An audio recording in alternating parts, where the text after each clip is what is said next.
පුතා දැන් අපි උම්මග ජාතකයේ පිළිබඳ පොඩි විස්තරයක් ඉගෙන ගමු පාඩමට අදාළව. උම්මග ජාතකය මම කියවනේ උම්මග ජාතකය කියලා කියන්නේ ජාතක පොතේ තියෙන දිගම ජාතක කතාව කියලා. ඒකේ උම්මග්ග කියන්නේ උමන් මාර්ගය. මේ උමන් මාර්ගය පිළිබඳ කතාව තමයි උම්මග ජාතකය කියලා කියන්නේ. උම්මග ජාතකයේ රචනා කිරීමේ පරමාර්ථය තමයි මහෞෂධ පඬිතයන්ගේ ප්‍රඥා මහිමය ඉස්මතු කර දැක්වීම. දැන් මේ ජාතක කතාවේ අන්තර්ගතය ඉගෙන ගන්න කලින් මේ ජාතක කතාවේ ඇතුලේ තියෙන ප්‍රධාන රාජ්‍යයන් දෙකක්. ආන්ගේ දෙක ගැන පොඩ්ඩක් කතා කරලා දැන් ඔයාලට පේනවා එකක් තමයි වීරු නුවර. වීරු නුවර මේකට තව නමක් තියෙනවා මිථිලා නුවර කියලා.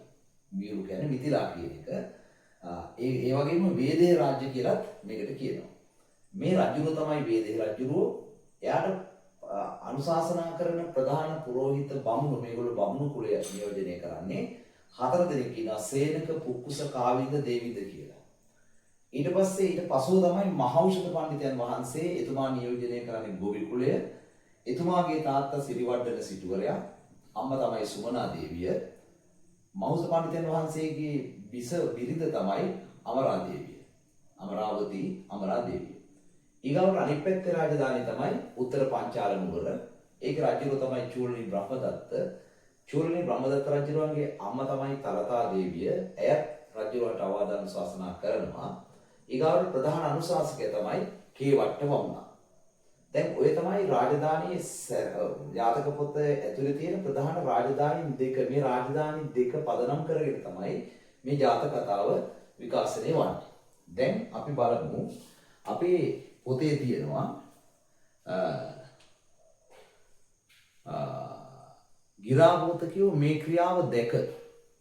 දැන් ගිරාපෝතකයා ගිරවා මේ ක්‍රියාව මොකද මේ ක්‍රියාව?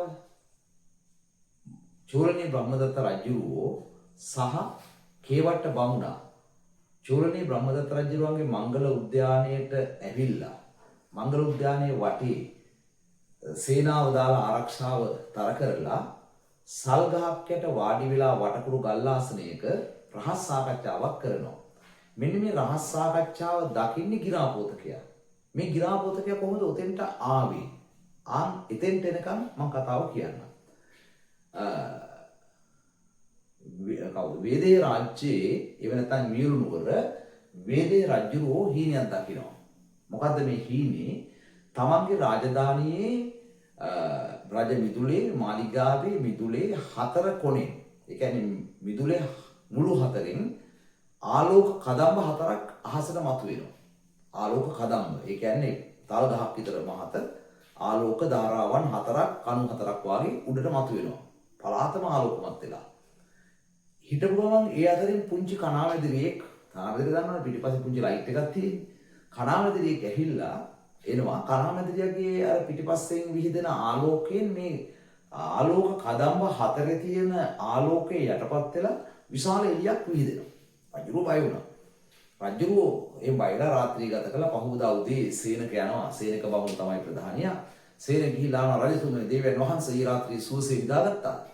මේ මොනවා කතා කරනවද? ඊ ලිවෙනකන් නිින්දක් නෑ මට. ඇයි දේවයන් වහන්සේ? රජමාලිගාවේ මිදුලේ මේ වගේ ආලෝක කදම්බ කණු 4ක් මතුණා. ඒ අතර පුංචි කණාමැදිරියෙක් ආවා. ඒ කණාමැදිරියගේ ආලෝකයට අර ආලෝක ධාරා 4ම යටපත් වුණානේ. සේනක කියනවා බයින්දපා දේවයන් වහන්සේ ඊ රාත්‍රියේ මැදියම් රැයේ ඔබගේ රාජධානියේ කුමාරයෙක් ඉපදුනා. ඒ කුමාරයා ඉපදුනා ඊ රාත්‍රියේ මේ අර 4 මුළු 4න් අහසට මතුවෙච්ච නැගිච්ච ඒ ආලෝක කදම්බ 4 තමයි සේනක, පුක්කුස, කාවින්ද, දේවිද කියන මේ අපි 4 දෙනා. අර පුංචි කණාමැදිරිය තමයි අර ඊ රාත්‍රියේ ඉපදිච්ච අර කුමාරයා. අනාගතයේ ඔබ වහන්සේට අවවාද අනුශාසනා කරන්නේ ඔහු කියලා කිව්වට පස්සේ රජුට හරිම සන්තෝෂයි. රාජපුරුෂය කැදෙව්වා. කැදලා කිව්වා ගිහිල්ලා බලපන් මුළු රාජධානියම කවුද ඊ රාත්‍රියේ ඉපදිච්ච කුමාරවරු? කුමාරයා කවුද? අමාත්‍යවරු ගියා. එක අමාත්‍යවරයෙක් ගියා නැගෙනහිර යවවැදුම් ගමට. නැගෙනහිර යවවැදුම් ගමට. නැගෙනහිර යවවැදුම් ගමට ගියාට පස්සේ එහි ආරංචි වුණා ඊ රාත්‍රියේ මේ සුමනා දේවිය කුසින් සිරිවඩන සිටුවරයාට දාව සුමනා දේවියගේ කුසින් දරුවෙක් බිහි වුණා. ඒ දරුවා උපදිනකොට අතමිට මොලෝගෙන ආවා මහා ඖෂධ කුට්ටියක්. ඒ ඖෂධය කොච්චර ප්‍රබලද කියනවා නම් පොඩ්ඩක් උරච්චි කළා කතා නොකරන අයගේ දිවේ ගාපුවාම ගොළුව කතා කරනවා.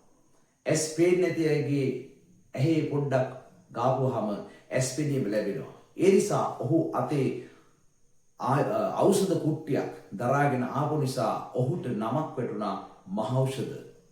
මේ පණිවිඩය යනවා රජුරු ගාවට. රජුරු කියන බොහේ නතර වෙයන් නතර වෙලා මේ කුමාරයා ගැන තොරතුරු හොයා මට එවමින් හිටපන්. දැන් ඔය විදිහටයි වැඩේ යන්නේ. ඊට පස්සේ සිරිවඩන සිටුවරයා තාත්තා කල්පනා කරනවා මගේ පුතා හරි පුණ්‍යවන්තයෙක්.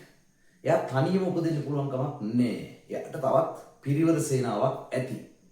ඊට පස්සේ එයා මුළු තමන්ගේ නැගෙනහිර යවලුන් ගම පුරාම තමන්ගේ සේවක යවලා ඊ රාත්‍රියේ ඉපදිච්ච කුමාරවරු හොයපන්.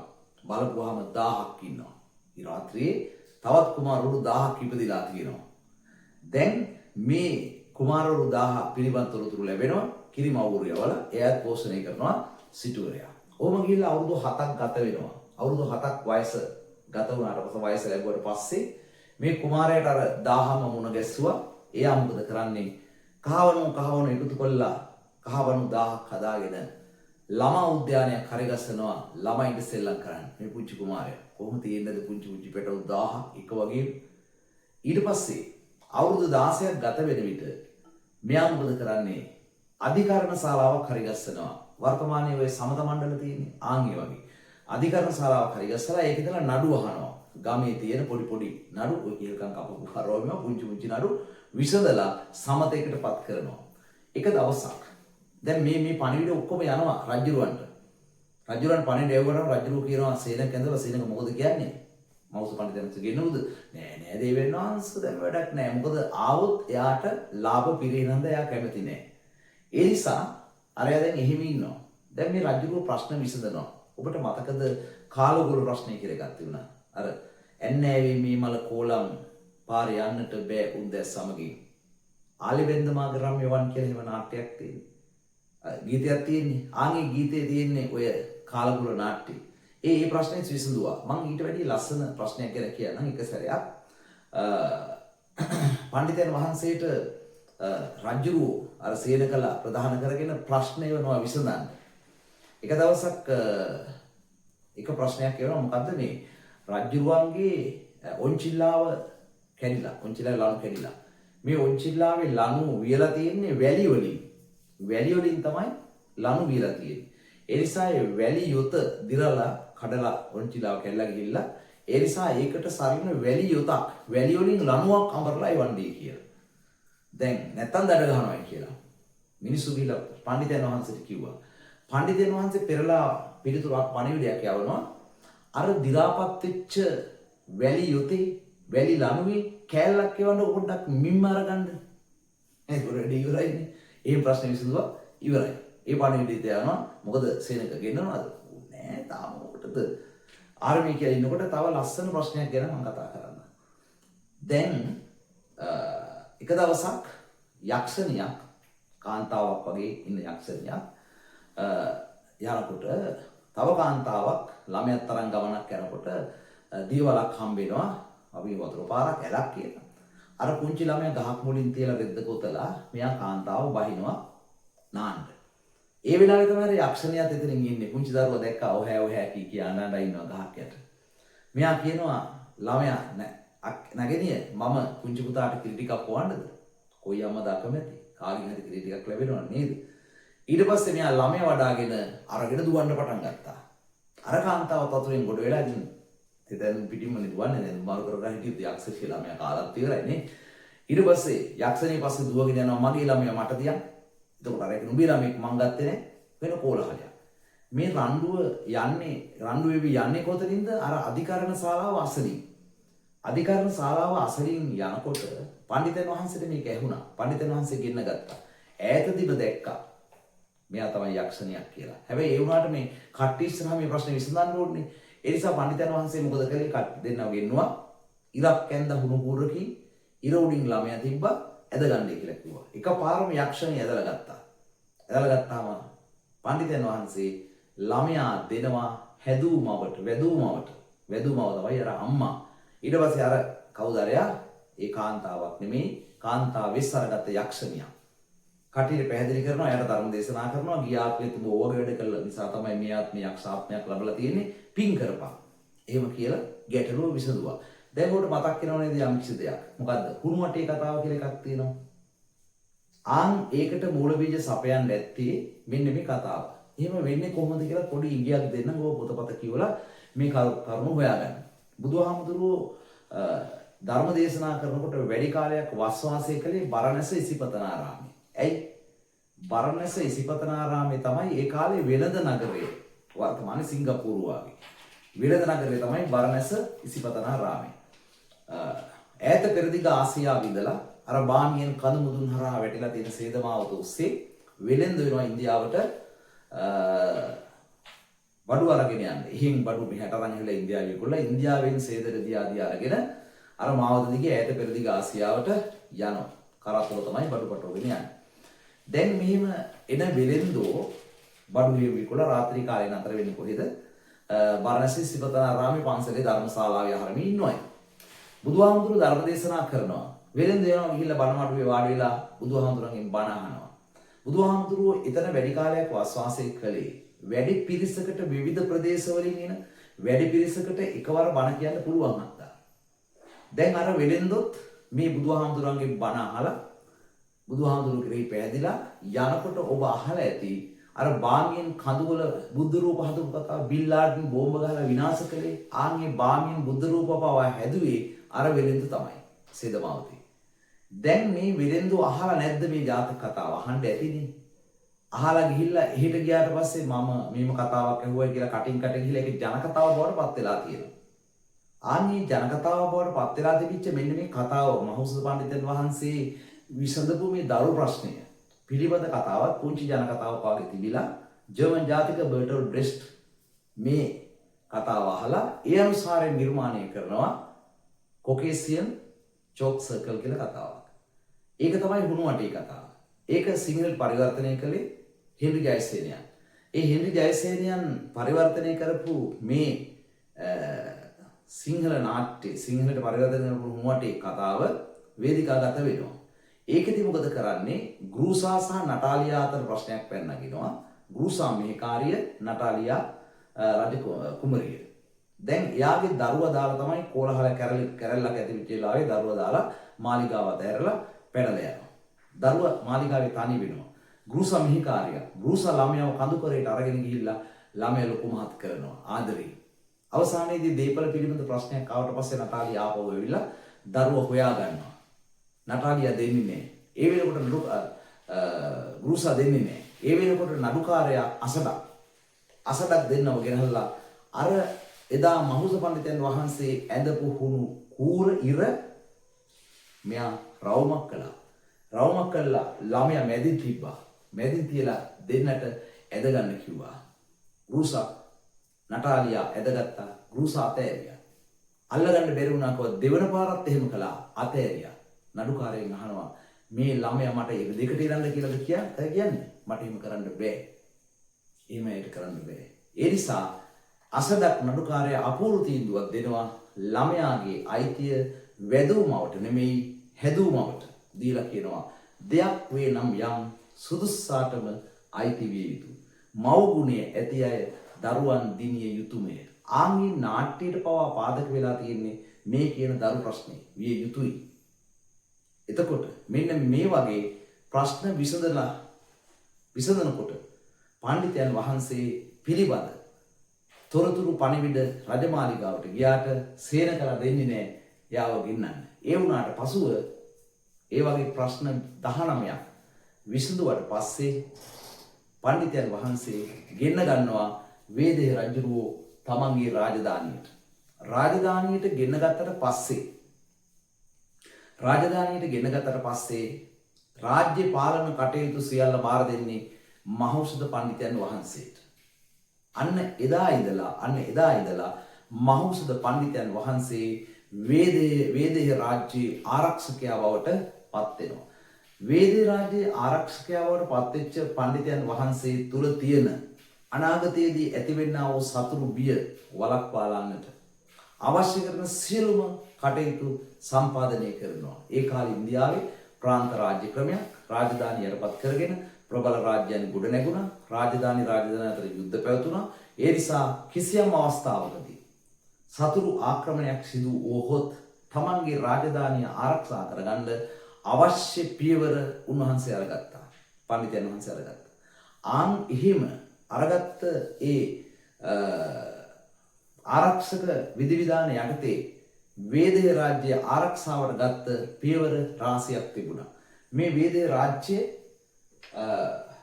උන්වහන්සේ මහුද පඬිතුයන් වහන්සේ වේදේ රාජ්‍ය ආරක්ෂාව ප්‍රධාන වශයෙන් කොටස් දෙකකට බෙදුවා. එකක් තමයි අභ්‍යන්තර ආරක්ෂාව, අනික තමයි බාහිර ආරක්ෂාව. අපි කියමුකෝ මේ තියෙන වේදේ රාජ්‍ය. මේ වේදේ රාජ්‍යයේ අභ්‍යන්තර ආරක්ෂාව. අභ්‍යන්තර ආරක්ෂාවට ශීර සාගරයෙන් නැගි තරංග මාලාවක්සේ 18 රියන් උස. රියන් 18 කියන්නේ 18ක් උස. තාප්පයක් ආරක්ෂිත පවුරක් බැඳලා ක්ෂීර සාගරයෙන් නැගි තරංග මාලාවක්සේ කිරි සයුරින් නැගි මතුවෙච්ච රැල්ලක් වගේ රියන් 18ක් උසට ආරක්ෂිත තාප්පයක් බැඳලා. ඒ තාප්පයේ ඇතුලෙන් තරේ පිරිස තවත් පදනමක් අත්තිවාරමක් දැම්මා. තාප්පය ආරක්ෂාවට වටේට ඒ ඇතුළු පැත්තෙන් ආරක්ෂිත කඳවුරු පිහිටෙව්වා. ඒවා වටේට වටබැඳි වෙට්ටම් වටේට වැටි බැඳලා ඇතුලේ. ඊට පස්සේ මේකට පිටපැත්තෙන් අශ්වකරත්ත දෙකක් එකපාර එහාටයි මෙහාටයි යන්න ඉඩක් තියෙනවා. දියාගලක්. ඔබ දැකලා තියෙනවනේ දියවන්නාව. ඒ දියාගල තමයි. ඔන්න දියාගලක් හැදුවා. ඒ දියාගලට දැම්මා මෝරු කිඹුල් වගේ භයානක සත්තු මත්ස්‍යෝ දමාලු ඇඟිල්ල කඩා කන තරමේ වතුරට ඇඟිල්ල එවුවනම් ආපහු ගන්නකොට ඇඟිල්ල නැහැ. ඒ තරම් භයානක මෝරු කිඹුල් වගේ මත්ස්‍යෝ දැම්ම ආරක්ෂාවට. ඕලු නෙළු මානෙල්ලාදී මල් රෝපණය කළා, මල් වැවුවා. එතකොට ලස්සනයි, සුන්දරයි, ඒ ඇතුලේ භයංකාරයි. මේ දියාගල ආරක්ෂිත දියාගල. ඊට පස්සේ අශ්වකරත දෙකක් එහා මෙහා යන්න පුළුවන් ඉඩක් තියෙනවා. ඊගාවට තියෙනවා මොකක්ද? ඔයගේ ඇද නෑ. මඩාගලක්. මඩාගලක් හැදුවා. ඊට පස්සේ තව තියෙනවා ආරක්ෂාවට මේ අශ්වකරත දෙකක් එහාම යන්න ඉඩක්. එතනින් පිට වැලි අගලක් දැම්මා. දැන් ඔබ හිතනවනේ වැලි අගලක් දාපුවාම වැල්ලේ නම් ওই බීච් බෝල් එකම ගහනද යන්න දෙන්න පුළුවන් කියලා නේද? වැල්ලේ යන්න පුළුවන්. හැබැයි වැල්ලේ තියෙනවා උගුල්, ඒවනේ පුලිමුකම්. ඒ කියන්නේ මේ ව්‍යාග්‍රයේ කටවල් වගේ හැඩයට බිම් වර්තමානයේ බිම් බෝම්බ කියන්නේ ඒව තමයි. ඒ හැඩයට මර උගුල් පයින් යනකොට ඇවිදගෙන යනකොට මේ කටට කකුල අහුනොත් එහෙම මේක ටක් ගාලා ලොක් වෙනවා. ලොක් වුණාට පස්සේ කකුලේ මේ වලලු කරගාවි කකුලේ ඇස් වටේ ගාවි අහු වෙනවා, තද වෙනවා. ගලවන්න ඇද්ද ගමන් ටිකක් කැපෙනවා. තව ටිකක් ඇද්ද ගමන් තව ටිකක් කැපෙනවා. තව ටිකක් ඇද්ද ගමන් ටොප් ගාලා කකුලේ පතුල උගේ කටේ කොටේ ඉතුරුයි. යන්න පුළුවන්. බෑ. පැන පැන හැරෙනකොට අනික් කකුල අහුනොත් එහෙම කකුල් දෙකම නැහැ. ඒ විතරක් නෙමෙයි. තියෙනවා බොරු වලවල් කපලා. උඩින් වැලි තියෙන්නේ. යට බොරු වල 300ක් විතර සේනාවක් සෙනගක් මේ කුඩට ගොඩ වුණාට පස්සේ කඩාගෙන වැටෙනවා. 300ක් විතර. යට තියෙන්නේ උල්. කොහොමද ඇමිලිලා ඉන්නකොට සනීප. ඒ වගේ මර උල් තියෙනවා. මේ මොනවද සියල්ල? අභ්‍යන්තර ආරක්ෂාවට. මේ රාජධානියේ වටේට හතර වටින් දොරටු හතරක් තියෙනවා, ප්‍රධාන දොරටු හතරක්. ඒ ප්‍රධාන දොරටු හතර වහනකොට මේක දිගෑරුණාම දියාගල, මඩාගල, වැලි අගල වලින් පාලමක්. අකිලුවට පස්සේ බැම්මට සම්බන්ධ වෙනවා. ආයෙ එන්න බෑ කැපිකුටුවත්. උඩින් ගිහිල්ලා ඇතුළට ගියොත් විසක් යන්න බෑ. පැහැදිලිද? ඒ විදිහට අභ්‍යන්තර ආරක්ෂාව සලසා ගත්තා. ඒ විතරක් නෙමෙයි ඈත තමන් හිතවත් තාපසවරුන් ලව්වා, අරුණුවන් මඩ ගෙනල්ලා ආරක්ෂාව තිබ්බා. ඊගාවට ඕලුවට ගෙනල්ලා තැන්පත් කළා. මේ සියලුම දේවල් ගෙවක් පාසාම කුස්සිය පැත්තේ ගබඩාව වී පිරෙව්වා. ඊට පස්සේ දර ගෙනත් දැම්මා. මේ සියලු දේවල් ආරක්ෂා ඇතුළට ගෙනල්ලා ආභ්‍යන්තර ආරක්ෂාව සැලසුවා. ඊට පස්සේ බාහිර ආරක්ෂාව. බාහිර ආරක්ෂාව කියලා කියන්නේ රාජධානියෙන් පිටත රජුරෝ සමග එක දවසේ ඉපදුනා කියන්නේ යෝධයෝ 1000. ඒ යෝධයෝ 1000න් 100ක් ගෙන්න ගත්තා. ඊට කලින් මේ රාජධානියට පිටත් පළාත්වල වෙනත් රාජධානි වලින් එනවනේ වෙලෙන්දු. වෙලෙන්දුනේ රජුරුත් එක්ක බොහොම හිතවත් නේද? ඉතින් වෙලෙන්දු කැඳාගෙන ඇවිල්ලා තමන්ගේ මාලිගාවට කොහොයිදලා දාවේ. අනේ මම ආවේ මේ සංකපාල රාජ්‍යයේ ඉඳලානේ. ඒක බල රටේ ඉඳලානේ මම ආවේ. ඒ රජුරුව සංකපාල රජුරුව. ඔය රජුරුව මොනවටද කැමති? අනේ අපේ රටේ රජුරුව කැමති මේ නලල් කටවල් රතරින් හදගත් හරි ගස්සමු. ආයෙත් තව එක්කෙනෙක් ඇඳුණා. එයාට කන්න බොන්න දීලා සතුටු කළා. කොහින්දන් දාවේ මම හිටිය අහවල් රාජධානිය ඉඳලා මම ඉන්නේ ආවේ. අපේ රටේ ওই රජුරුව මොනවටද කැමති? අනේ අපේ රටේ රජුරුව කැමති බඳ පටි වලට. සමහර අය උරස් පළඳනා වලට. සමහර අය සිංහ මූණු ඔලුව දාගත්ත කඩු වලට. සමහරු රත්තරන් මිරිවැඩි සංගලවල් වලට. මෙන්න මේ විදිහට මුළු රාජධානි වල ඉන්න වෙරෙන්දු කැඳවලා ඒ අයගෙන් අහගත්තා ඒ රජවරු කැමති මොනවටද කියලා. ඒ අය කන්න බොන්න දෙලා පිටත් කළා හැලා රජුරුව මහෞෂධ පඬිතුන් වහන්සේ ඒවා නිර්මාණය කළා. නිර්මාණය කළා තමන්ගේ නම කෙටුවා මහෞෂධ කියලා. අදිෂ්ඨානයක් කළා මම අදිෂ්ඨානයක් කරනකම් බැලුවරට නොපෙනේවා. කාටවත් පේන්න එපා. හැබැයි මම අදිෂ්ඨානයක් කළාම පෙනේවා. අන්න එහෙම කළා. එයා ඒ භාණ්ඩ නිෂ්පාදනය කළා. ඊට පස්සේ තමන්ගේ අර යෝධයෝ 100ක් ඇදෙව්වනේ. එන්න උසමහත ජෝම් සීල්ලා වගේ එන්න සයිස් පිස්සු. 6-4 පොරවල්.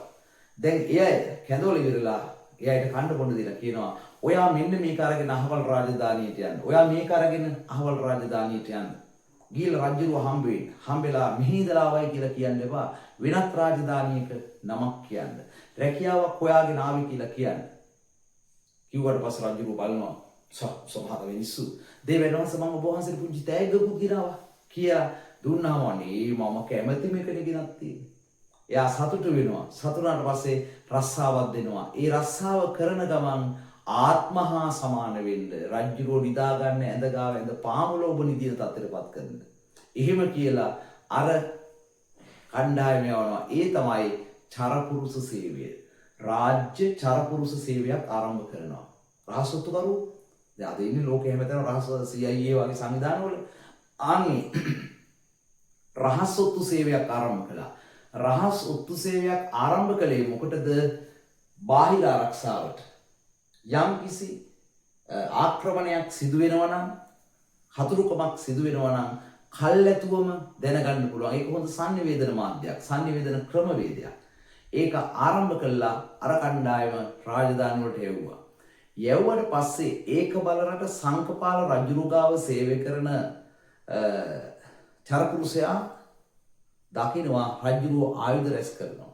සේනාව තර කරනවා. ඒක දැනගෙන පණිවිඩයක් කියවනවා මේ රජුරුව මෙහෙම දෙයක් කරනවා. එයා කවුරු සුදුසු කෙනෙක් කියලා හොයලා බලන්නයි කියලා කිව්වට පස්සේ තමයි ගිරාපෝතකයා යොදාගන්නේ. ගිරාපෝතකයා කැඳවලා සතපාක සහස්‍රපාක තෛලයෙන් දෙපියාහස මැඩ විලද කවා මීපෙන් පොවා රන් මැදිරියක සතප්පා සැලකිලි සම්මාන සත්කාර කළා. එයාට කියනවා ඔබ යන්න මේ අහවල් රාජධානියට ගිහිල්ලා ඉවරලා ඒ තොරතුරු හොයාගෙන දඹදිව පුරාම ඇවිදලා තව තියෙනවා නම් තොරතුරු අරගෙන වරෙන් කියලා යවනවා. නැගිනේර සීමදුරු කවුරුම යවුවා. යා පියාඹාගෙන යනවා. ගිහිල්ලා ඉවරලා යන්නේ ඒකවල රට. ඒකේ ඉන්නවා සැලලි හිමිදේවා. ගිහිල්ලා එයත් එක්ක හාද වෙනවා. හාදලා නයිට් එකක් ගහන මේ කූඩුවේ. ඊට පස්සේ එයත් එක්ක සම්බන්ධ වෙලා ඒ තොරතුරු දැනගන්නවා. දැනගත්තාම යා එහෙම කෙනෙක් නෙමෙයි. පහවදා උදේ කූඩුවේ ඉන්න සැලෙනියා සැලෙන්දීනෝ කියනවා අපේ ගිරවාට ඔයා දැන් මාව දාලා යන්න එපා. එයා කියනවා බය වෙන්න එපා. තව දින 7කින් මම එන්නම් කණ්ඩායමක් අරගෙන දෙමව්පියොත් එක්කගෙන ඔබ විවාහ කරගෙන යන්න කියලා ටටාවයි කියලා මෙයා එනවා. එහෙම ගිහිල්ලා වටේ පැවිදගෙන ගිහිල්ලා තමයි උත්තර පංචාලනුවරට එන්නේ. උත්තර පංචාලනුවරට. උත්තර පංචාලනුවරට ආවට පස්සේ තමයි අරචූලි බ්‍රහ්මදත්ත රජුරෝ කේවට්ටයත් එක්ක මංගල උද්‍යානට ගිහිල්ලා සල් ගහයක තියෙන වටකුරු ගල්ආසනය මත වාඩි වෙලා සතරකන් මන්ත්‍රණය කරා. ඔන්න ඔහොමයි ගිරවා ඔතෙන්ට ආවේ.